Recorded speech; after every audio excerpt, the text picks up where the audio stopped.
धर्मेंद्र प्रधान के बाद अब अगला नंबर अमित शाह का है।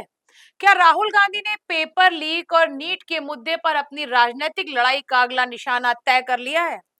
संसद में राहुल गांधी ने सरकार पर तीखे सवालों की बौछार की। उन्होंने सिर्फ शिक्षा व्यवस्था पर सवाल नहीं उठाए, बल्कि गृह मंत्री अमित शाह को भी निशाने पर लेते हुए आरोप लगाए।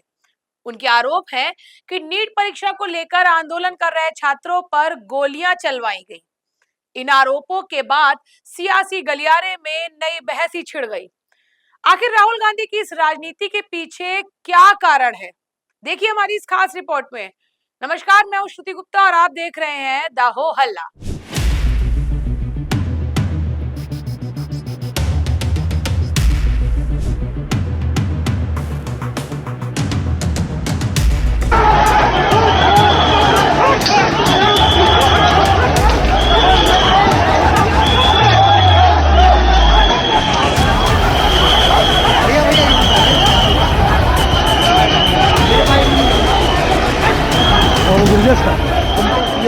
नीट और पेपर लीक का मुद्दा पिछले कई महीनों से देश की राजनीति का केंद्र बना हुआ है।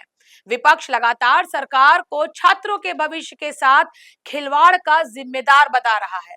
संसद के भीतर भी यही मुद्दा जोर शोर से गूंज रहा है।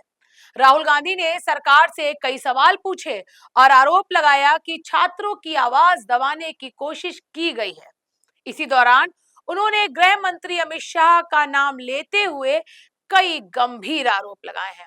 आप भी जरा सुनिए कि क्या कुछ आरोप हैं राहुल गांधी के। And I am very happy today to see that the so-called Home Minister of this country does not have the courage to come and sit here. He does not have the courage to come and sit here. Sir, please. आज प्रश्न I saw the Home माननीय मंत्री Minister. जी बैठे हैं, जिनका विधेयक है वो बैठे हैं। I saw the Home Minister, sir. Carcade. Sir, I saw the carcade. 30 cars. With the Home Minister sitting inside the car. Like that. Looking. Shaking. What is this, sir? Speaker, sir. Why is the Home Minister not here today? The Home Minister is not here today because he's not here today because he is scared. Sir, the Home Minister authorized the shooting of our students, sir. He put pellets into the blood of our students. He ordered the students of India to be shot. क्या बोल अब सवाल सिर्फ आरोपों का नहीं है, बल्कि राजनीति की दिशा का भी है। अब तक विपक्ष के निशाने पर मुख्य रूप से शिक्षा मंत्री धर्मेंद्र प्रधान थे। पेपर लीक, परीक्षा प्रणाली और जवाबदेही को लेकर लगातार उन पर हमले किए गए।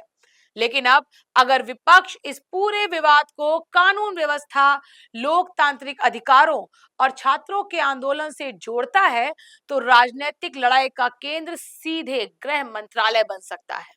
राजनीतिक जानकारों की भी माने तो राहुल गांधी पिछले कुछ समय से युवाओं, छात्रों और रोजगार जैसे मुद्दे पर अपनी राजनीति का प्रमुख आधार बनाने की कोशिश कर रहे हैं। भारत जोड़ो यात्रा से लेकर संसद तक उनकी रणनीति युवाओं के मुद्दे को लगातार प्रमुखता देने की ही रही है। ऐसे में छात्र आंदोलन को राष्ट्रीय बहस का विषय बनाना भी इसी रणनीति का हिस्सा माना जा सकता है। लेकिन सिर्फ राहुल गांधी ही नहीं, अखिलेश यादव भी राहुल गांधी के आरोपों को सही बता रहे हैं। उन्होंने भी सदन के अंदर अमित शाह के ऊपर कई आरोप लगाए। आप भी सुनिए जरा। अगर नेता प्रतिपक्ष ने कोई गंभीर आरोप लगाया सरकार पे, तो ये सरकार की जिम्मेदारी बनती है कि किसके ऑर्डर पे पुलिस ने बच्चों पर, छात्रों पर, युवाओं पर इस तरह का व्यवहार किया है। ये सही बात नहीं अध्यक्ष महोदय, ये अगर गृह मंत्री जी का नहीं है तो क्या धर्मेंद्र प्रधान के बाद अब अमित शाह विपक्ष के अगले बड़े राजनीतिक निशाने पर हैं, या फिर यह सिर्फ संसद के भीतर सरकार पर दबाव बनाने की रणनीति है? पर इतना तो जरूर है कि पेपर लीक और छात्रों का मुद्दा अब शिक्षा मंत्रालय तक सीमित नहीं रह गया। इसकी गूंज अब देश की बड़ी सियासत में सुनाई दे रही है। आने वाले दिनों में ये मुद्दा संसद से सड़क तक कितना और बड़ा आंदोलन बनता है, इस पर पूरे देश की नजर रहेगी।